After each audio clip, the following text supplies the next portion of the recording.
Assalamualaikum warahmatullahi wabarakatuh.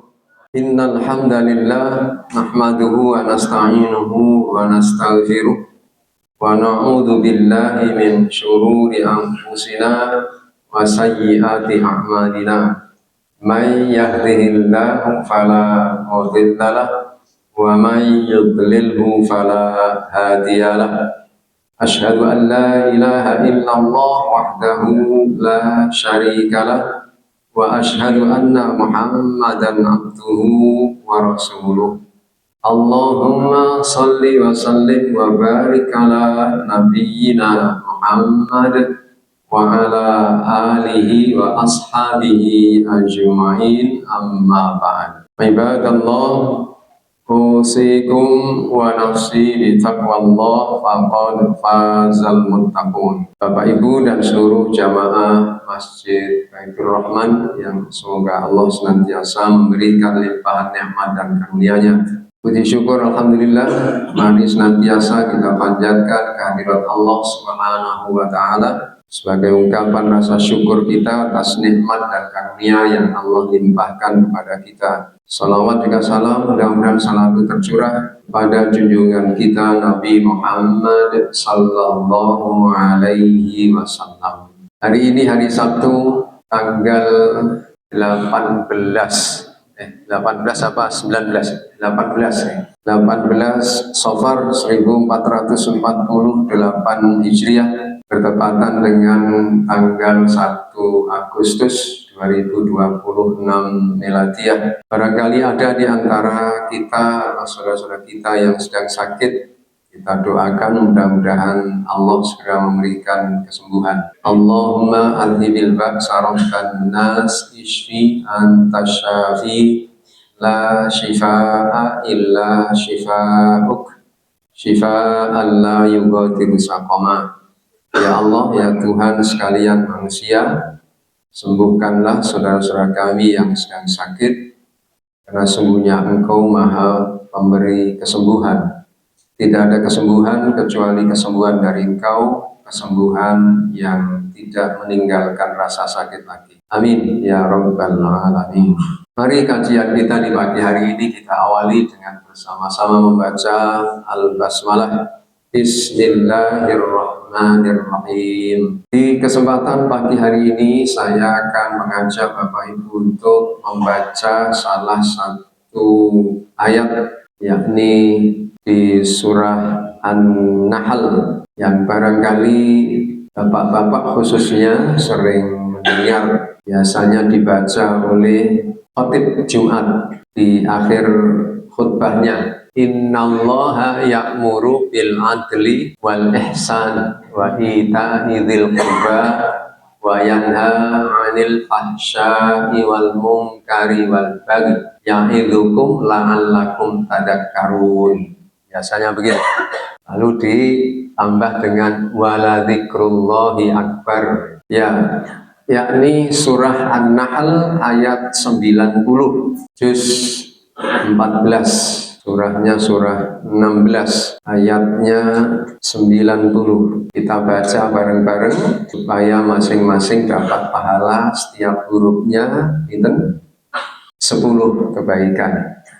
Sampun sami panggih, sane HP ini tambah manfaatnya, boten namung nonton YouTube. A'udzu billahi minasyaitonir rajim. A'udzu billahi minasyaitonir rajim. Innallaha ya'muru bil 'adli wal ihsani wa ita'i dzil qurba. Innallaha ya'muru bil 'adli wal ihsani wa ita'i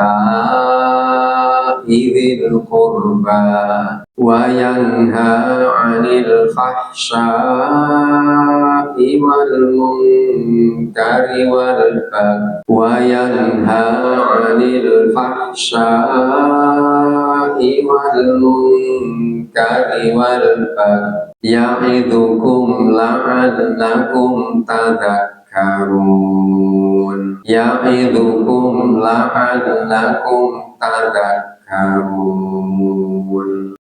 Yang artinya sebagai berikut: sesungguhnya Allah menyuruh kamu berlaku adil dan berbuat kebajikan, memberi kepada kaum kerabat, dan Allah melarang dari perbuatan keji, kemungkaran, dan permusuhan. Dia memberi pengajaran kepada kalian agar kalian dapat mengambil pelajaran. Di dalam suatu riwayat, yang riwayat ini berpredikat hasan, diterangkan mengenai sebab turunnya ayat ini. Disebutkan di dalam hadis yang berpredikat hasan sehubungan dengan penyebab turunnya ayat ini, diriwayatkan oleh Imam Ahmad, yang sumbernya dari Abdullah ibnu Abbas, yang mengatakan bahwa ketika Rasulullah Shallallahu Alaihi Wasallam berada di halaman rumahnya sedang duduk-duduk, tiba-tiba lewatlah Utsman ibnu Mad'un yang tunanetra. Jadi Utsman bin Mad'un ini orangnya tunanetra. Lalu Utsman bin Mad'un tersenyum kepada Rasulullah Shallallahu Alaihi Wasallam. Allahu a'lam, ya, bagaimana seorang yang tunanetra itu bisa mengenali ini Rasulullah, atau ini tentu punya sendiri, ya, punya kelebihan sendiri, ya, mampu membedakan ini Pak Fulan dan lain-lain. Ya, lalu Utsman bin Mad'un tersenyum kepada Rasulullah Shallallahu Alaihi Wasallam, dan Rasulullah Shallallahu Alaihi Wasallam bersabda kepadanya, "Mengapa engkau tidak duduk bersamaku?" Utsman bin Mad'un menjawab, "Baiklah." Maka duduklah Utsman bin Mad'un berhadapan dengan Rasulullah Shallallahu Alaihi Wasallam. Ketika Rasulullah SAW sedang berbincang-bincang dengannya, tiba-tiba Rasulullah Shallallahu Alaihi Wasallam menatapkan pandangan matanya ke arah langit, lalu memandang ke arah langit sesaat. Setelah itu beliau menurunkan pandangan matanya ke arah sebelah kanannya, dan saat itu juga Rasulullah SAW beralih duduk ke tempat yang tadi dipandang oleh matanya. Jadi Utsman bin Mad'un tadi di hadapannya, Rasulullah ini ketika berhadapan-hadapan, tiba-tiba pandangan matanya ke langit, dan sesaat kemudian beralih ke sebelah kanannya, yakni kanan tempat duduk Nabi tadi itu. Sedangkan teman duduknya, yaitu Utsman bin Mad'un, ditinggalkan. Jadi Nabi setelah memandang ke arah kanannya, lalu Nabi berpindah ke tempat yang dilihatnya tadi itu, otomatis meninggalkan Utsman bin Mad'un. Setelah itu Rasulullah SAW menundukkan kepalanya seakan-akan sedang mencerna apa yang diucapkan kepadanya, tetapi teman berbicaranya itu tidak diketahui oleh Utsman bin Mad'un. Sementara itu Utsman bin Mad'un terus mengamatinya dengan indera perasanya dan memahami apa yang diucapkan kepadanya. Maka Rasulullah SAW kembali menatapkan pandangannya ke arah langit sebagaimana tatapannya yang pertama kali tadi. Nabi SAW menatapkan pandangan matanya ke arah langit seakan-akan mengikuti kepergian malaikat, hingga malaikat itu tidak kelihatan, tertutup oleh langit. Kemudian Rasulullah SAW mengharap kepada Utsman di tempat duduknya yang semula tadi itu. Maka Utsman bin Mad'un bertanya, "Hei Muhammad, selama saya duduk denganmu, saya belum pernah melihatmu melakukan perbuatan seperti yang kamu lakukan siang hari ini." Padahal Utsman bin Mad'un tadi buta, ya, tunanetra. Ini Utsman bin Mad'un ini belum sepenuhnya mengimani Muhammad sebagai seorang Rasulullah. Rasulullah SAW balik bertanya, "Apa sajakah yang kamu lihat aku melakukannya?" Utsman bin Mad'un berkata, "Saya lihat engkau menatapkan pandanganmu ke arah langit, kemudian kamu turunkan pandangan matamu ke suatu tempat di sebelah kananmu, lalu kamu pindah ke tempat itu seraya meninggalkan diriku. Setelah itu engkau menundukkan kepala seakan-akan sedang menerima sesuatu yang diucapkan kepadamu." Rasulullah SAW bertanya, apakah kamu yang tunanetra itu dapat melihat hal tersebut? Utsman bin Maz'un menjawab, ya. Rasulullah SAW bersabda, aku baru saja kedatangan utusan Allah saat kamu sedang duduk. Utsman bin Maz'un bertanya, utusan Allah? Rasulullah SAW menjawab, ya. Utsman bin Maz'un bertanya, apa sajakah yang dia sampaikan kepadamu?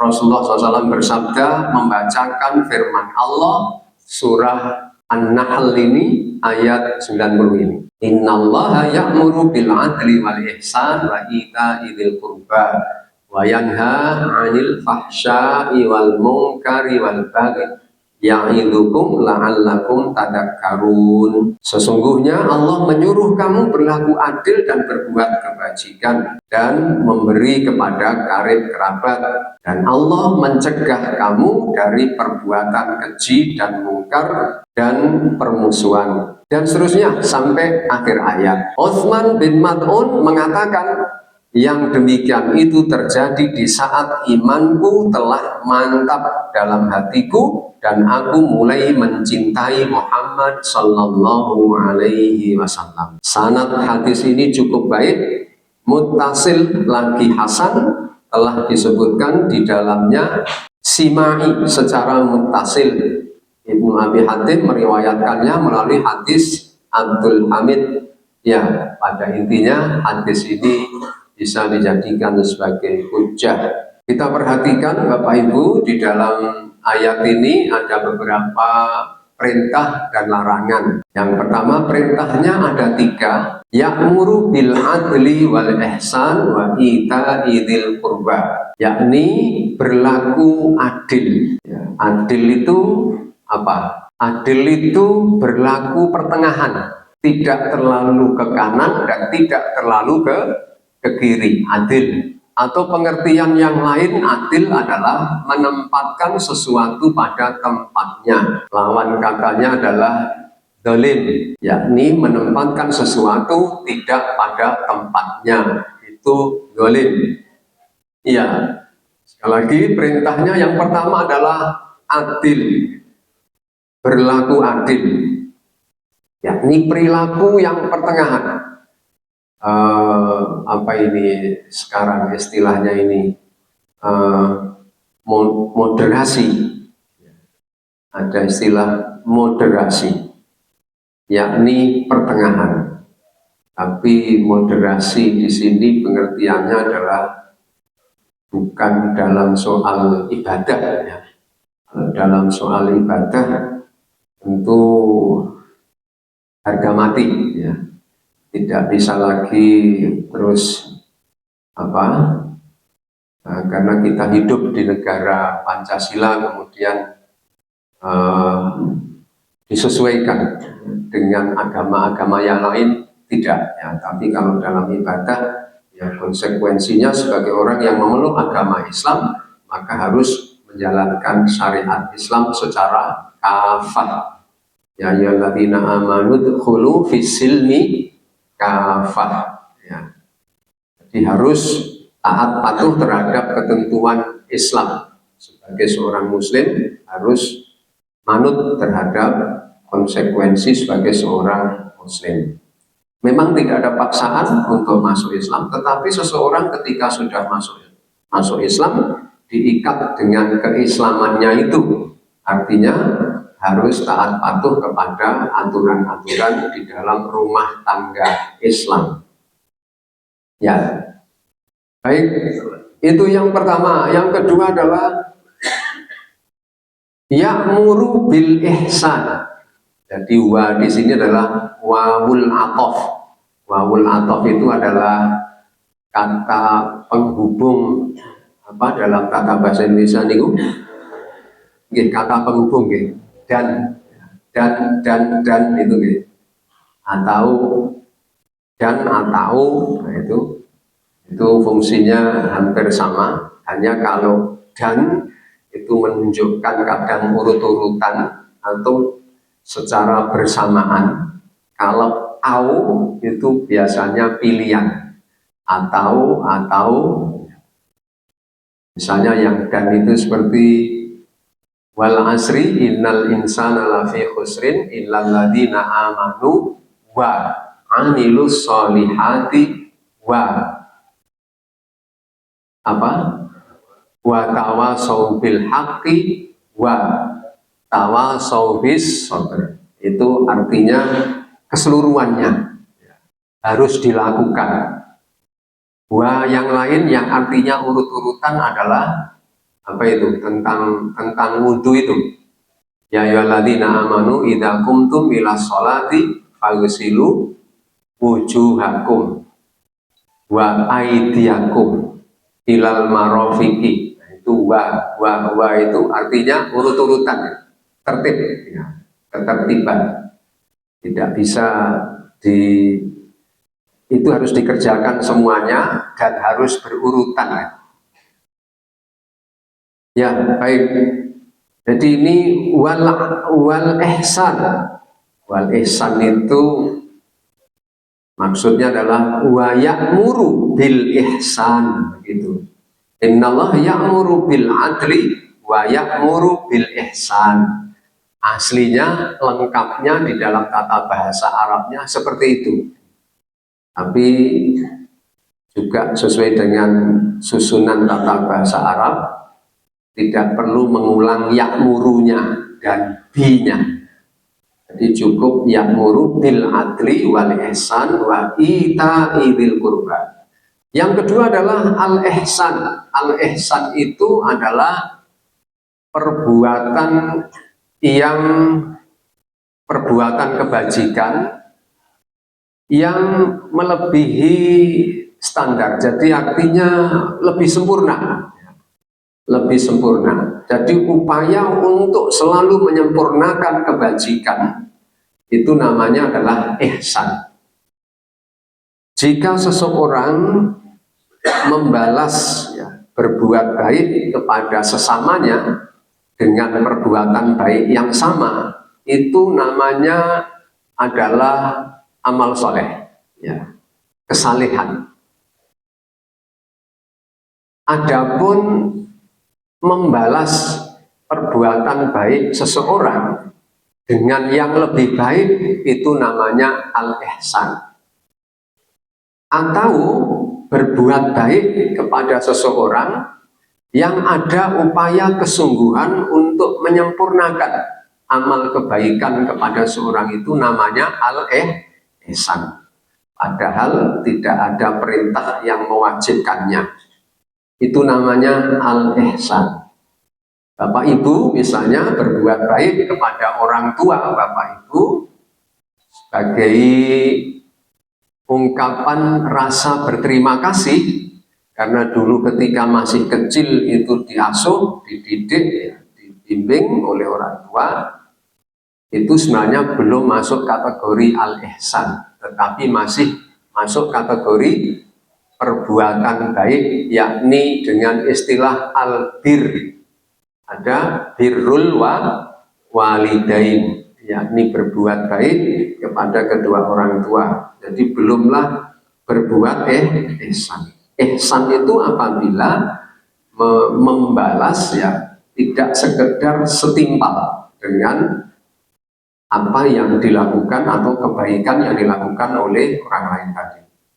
Al-ihsan. Kemudian yang ketiga perintahnya adalah wa ita'i dzil qurba, dan memberi kepada kaum kerabat dzil qurba yang mempunyai hubungan kekerabatan, yakni seperti orang tua, anak, saudara dan lain sebagainya, masuk juga paman dari bapak, paman dari ibu dan seterusnya.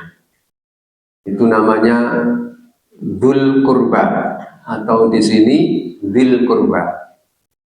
Memberi kepada karib kerabat. Karena memberi kepada karib kerabat itu akan mendapatkan dua pahala. Pahala menjalin silaturahim dan pahala bersedekah. Kemudian setelah Allah menyampaikan perintah untuk tiga hal, adil, ihsan dan ita idil kurba. Lalu Allah melarang dari 3 hal juga. 3 hal itu apa? Al-fahsya wa yanha 'anil fahsya, dan mencegah dari kekejian, perbuatan keji. Al-fahsya itu bentuk jamak al-fahsya karena macamnya memang banyak perbuatan keji itu.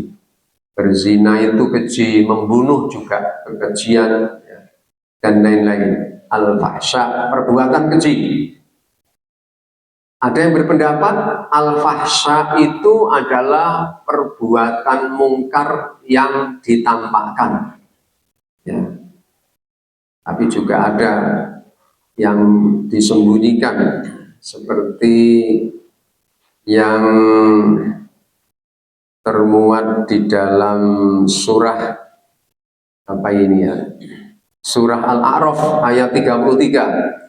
Qul innama harrama rabbi al-fawahisha ma dhahara minha wa ma batan. Katakanlah, Tuhanku hanya mengharamkan perbuatan yang keji, baik yang tampak ataupun yang tersembunyi.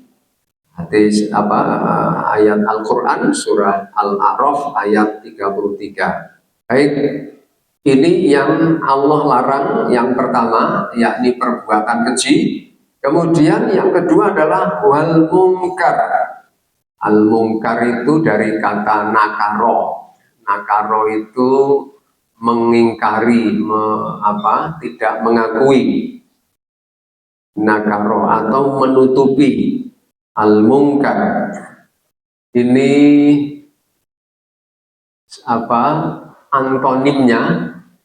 antonimnya adalah al-ma'ruf, ya. Lawan katanya apa? Al-ma'ruf. Al-mungkar itu lawan kata dari al-ma'ruf. Al-ma'ruf itu adalah perbuatan kebaikan yang sudah dikenal. Artinya dikenal manfaatnya, dikenal kebaikannya, nilai-nilai kebaikannya. Itu al-ma'ruf. Sedangkan al-mungkar adalah sesuatu yang diingkari. Diingkari apanya?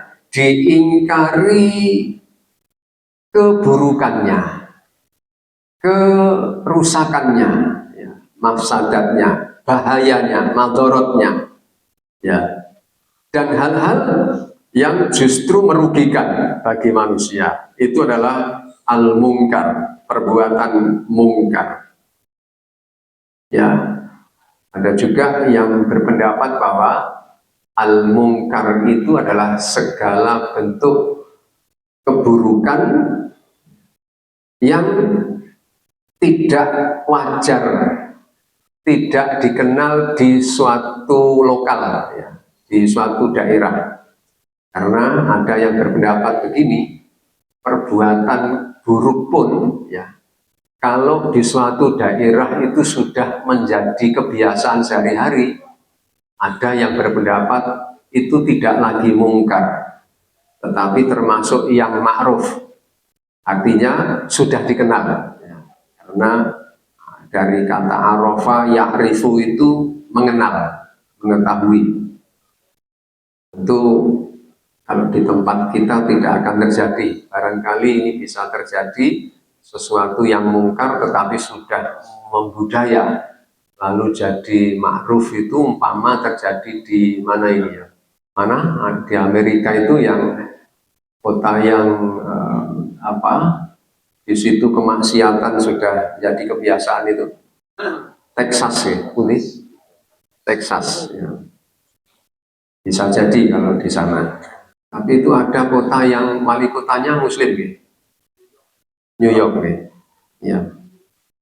Kemudian nanti muncul banyak orang-orang seperti itu di sana, biar Donald Trump semakin stres. Ya, ini yang kedua, larangan yang kedua, al-mungkar. Dan larangan yang ketiga adalah al-baghi. Al-baghyu itu adalah permusuhan atau melampaui batas. Ya, perbuatan yang melampaui batas. Al-baghyu. Ada di dalam tokoh pewayangan itu ada namanya sosok Bagong. Nggih. Semar Gareng Petro Bagong. Itu sebenarnya dari kata ini al-bagyu. Ya, al-bagyu. Seingat saya itu dari istilah ungkapan orang bijak itu. Samir fatrukil bagia nala khairon. Ya, Samir itu jadinya semar. Fatruk Petro, Fatruk al bagia Bagong. Nala khairon jadi nolo gareng. Samir itu artinya tinggalkanlah, ya, atau berhijrahlah. Itu sinonimnya adalah uhjur, ya, uhjur, hijrah, berhijrahlah. Fatruk, maka tinggalkanlah, dari kata taroka yatruku lalu mendapat awalan fa. Fatruk, maka tinggalkanlah al-bagia, ini permusuhan atau perbuatan-perbuatan melampaui batas. Nala khairan, niscaya dia akan mendapatkan kebaikan. Nala itu menerima atau memperoleh, khairan itu ya kebaikan. Jadilah Semar Petro Bagong nolo gareng. Tapi jadinya Ponokawan itu urut-urutannya pripun niku? Semar Gareng Petro Bagong. Oh iya, Bagongnya ditaruh di belakang ya. Kira-kira itu karena maknanya itu, maknanya kan Bagong itu melampaui batas. Jadi diteleh kari dewe buri dewe mergo elek. Nah, maknanya adalah elek. Tapi beda lagi kalau kalau ini dinisbatkan kepada Allah, ya. Karena Allah itu maha melampaui batas dalam artian bukan dalam hal kejahatan, ya. Allah itu mempunyai sifat yang melampaui batas dalam artian tidak bisa dijangkau oleh kemampuan manusia. Makanya ada nama Abdul Bari.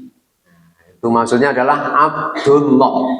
Bahasa lain nama lain adalah ya sama dengan Abdullah, Abdurrahman, ya, Abdurrahim, sama dengan itu. Karena Al-Bari itu adalah salah satu dari asma Allah juga. Ya. Baik. Jadi ada dua macam di sini, perintah dan larangan.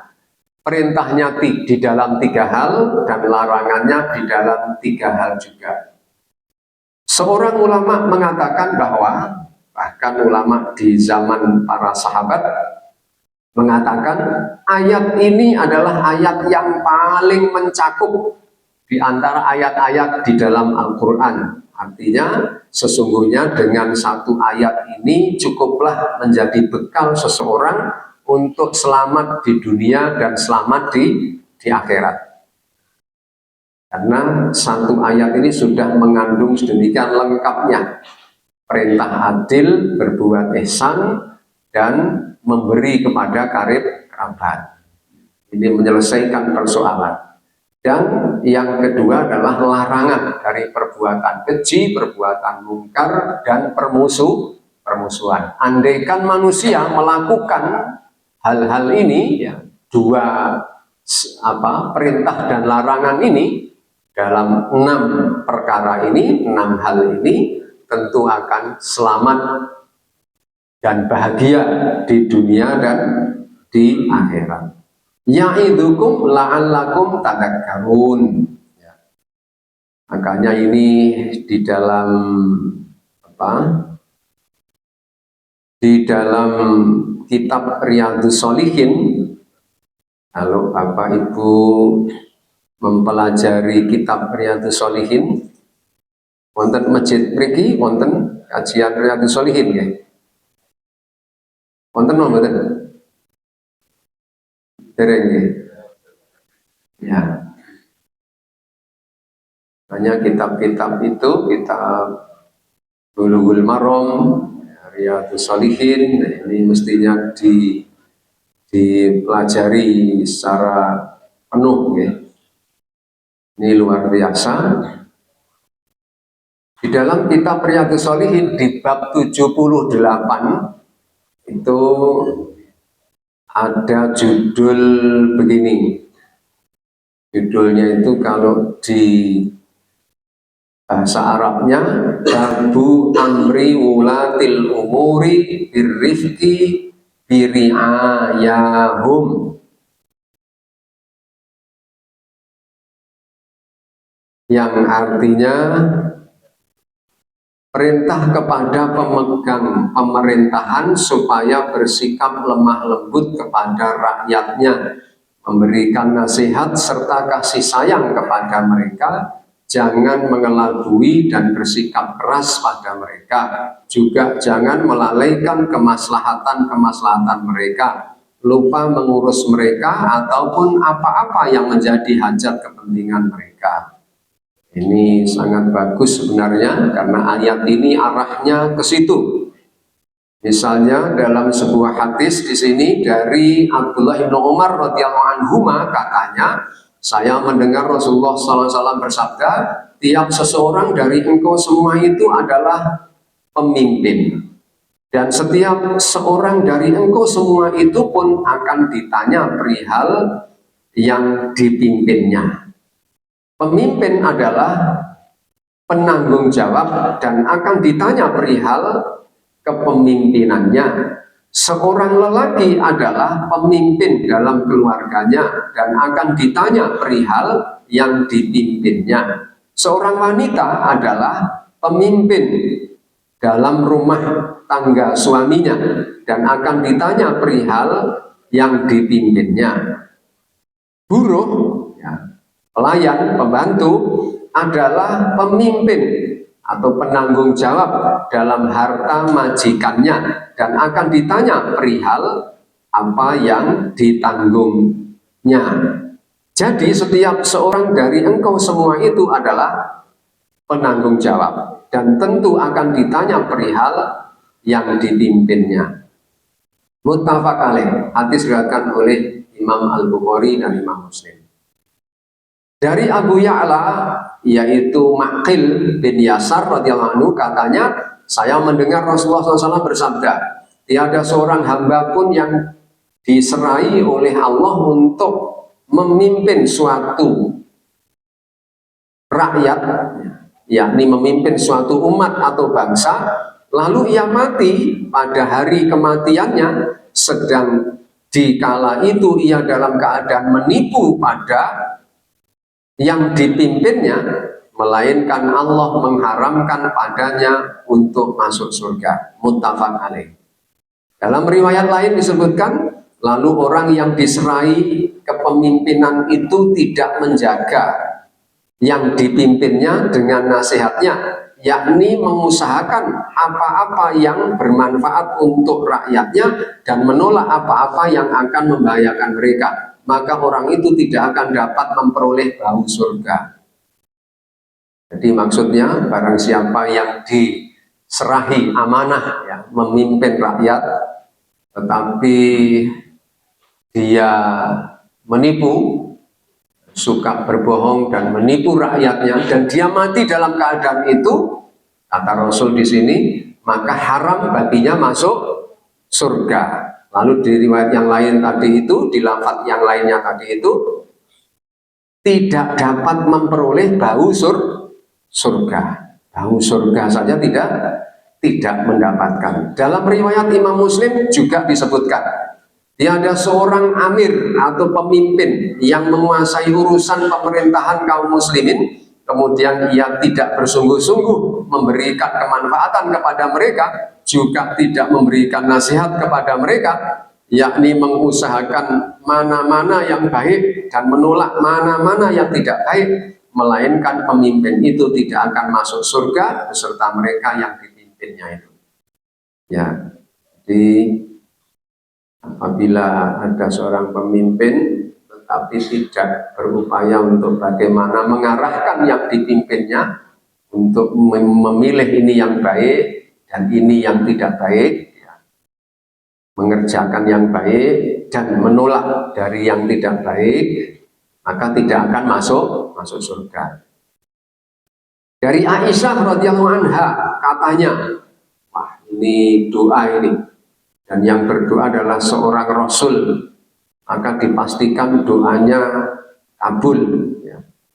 Ibu Aisyah mengatakan, saya mendengar Rasulullah SAW bersabda, dalam rumahku ini demikian. Ini beliau Rasulullah SAW berdoa, ya Allah, barang siapa yang menguasai sesuatu dari urusan pemerintahan umatku, kemudian ia membuat kesengsaraan pada mereka, maka berilah kesengsaraan kepada orang itu sendiri. Sedang barang siapa yang menguasai sesuatu dari urusan pemerintahan umatku, kemudian ia menunjukkan kasih sayang kepada mereka, baik ucapan ataupun perbuatannya, maka kasih sayangilah orang itu. Doanya siapa? Nabi Muhammad SAW. Ya. Jadi terhadap pemimpin yang apa tadi? Pemimpin pemerintah, ya, pemerintah yang zalim, yang membuat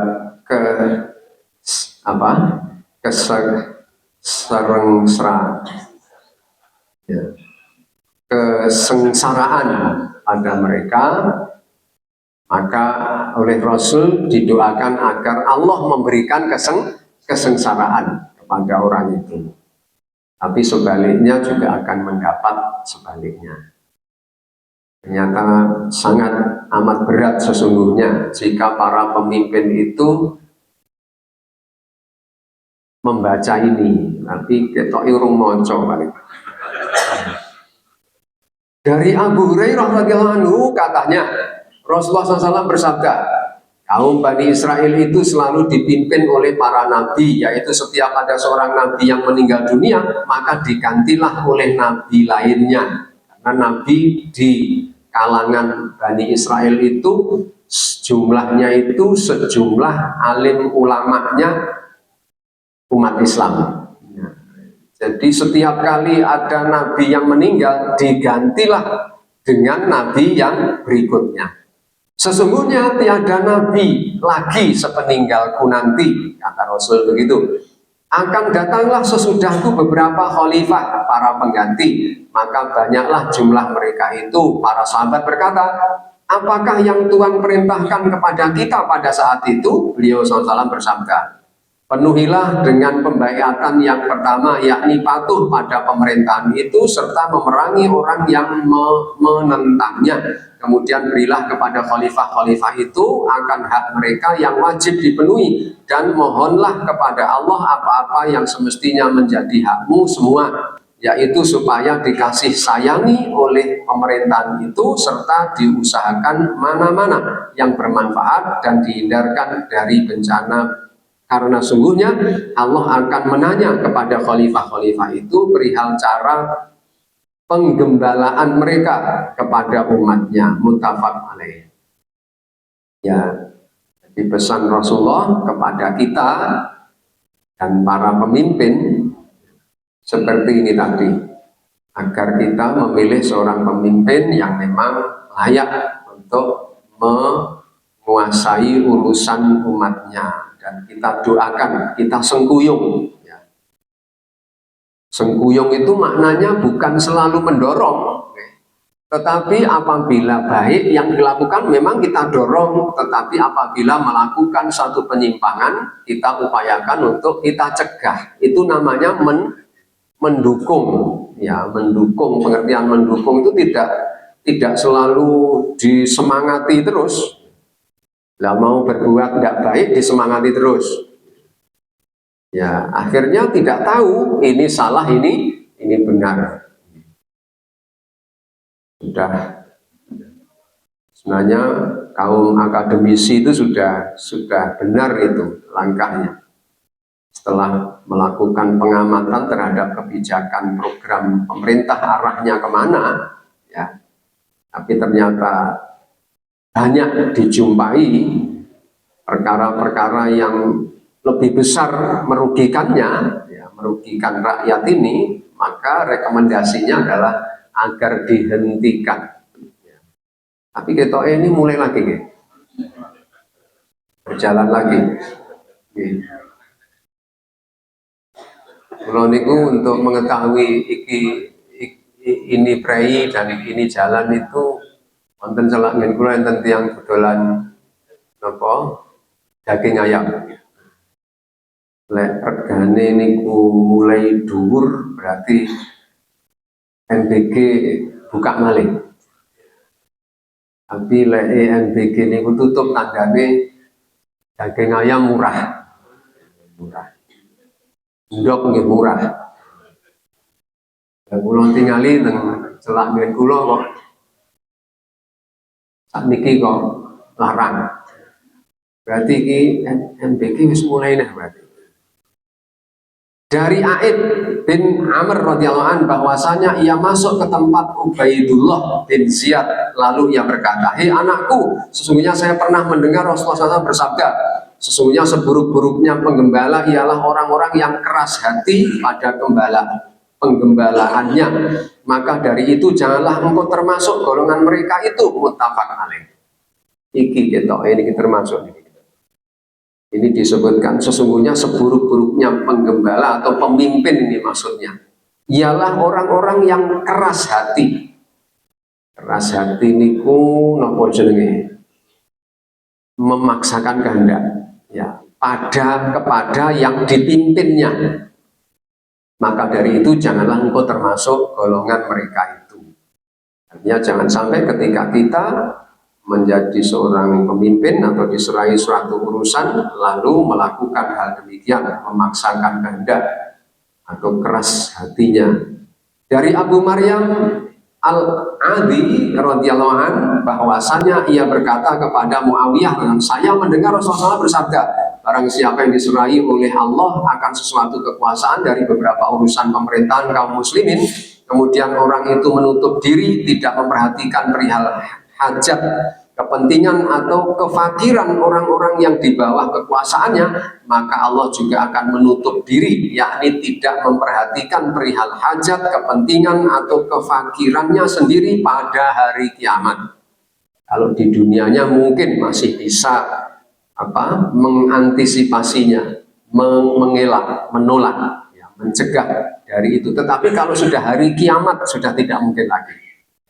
Sejak saat itu Muawiyah lalu mengangkat seseorang untuk mengurus segala macam keperluan orang banyak. Hadis diriwayatkan oleh Imam Abu Dawud dan Imam At-Tirmidzi. Ini saya kira Bapak Ibu beberapa hal. Satu ayat surah An-Nahl ayat 90 yang biasa dibaca oleh seorang khatib, yang sesungguhnya maknanya diantaranya diterangkan oleh kitab Riyadhus Shalihin bab 78 ini tadi. Nanti silahkan Bapak Ibu untuk membaca lebih banyak kitab Riyadhus Shalihin, dan semuanya layak untuk Bapak Ibu miliki kitab ini. Ya, kitab ini sebenarnya tidak banyak ya, satu juz kalau beserta terjemahan dan syarahnya itu hanya biasanya dibikin 3 jilid, biasanya hanya 3 jilid, dan bagus ya untuk membekali diri dengan akhlak, dengan perilaku-perilaku yang sesuai dengan apa yang dituntunkan oleh Nabi Muhammad SAW, dan hadis-hadisnya itu mayoritas sahih, hasan dan sahih. Oleh sebab itu penting untuk Bapak Ibu miliki dan Bapak Ibu baca. Selain Al-Quran dan hadis-hadis, kumpulan hadis-hadis sahih, juga Bulughul Maram itu. Saya kira ini yang dapat saya sampaikan. Mohon maaf atas segala kekurangan dan kesalahan. Mudah-mudahan apa yang kita baca mendatangkan kemanfaatan untuk kita semuanya. Kita akhiri dengan membaca Subhanakallahumma wa bihamdik asyhadu an la ilaha illa anta astaghfiruka wa atubu ilaik. Walhamdulillahi rabbil alamin. Wassalamualaikum warahmatullahi wabarakatuh.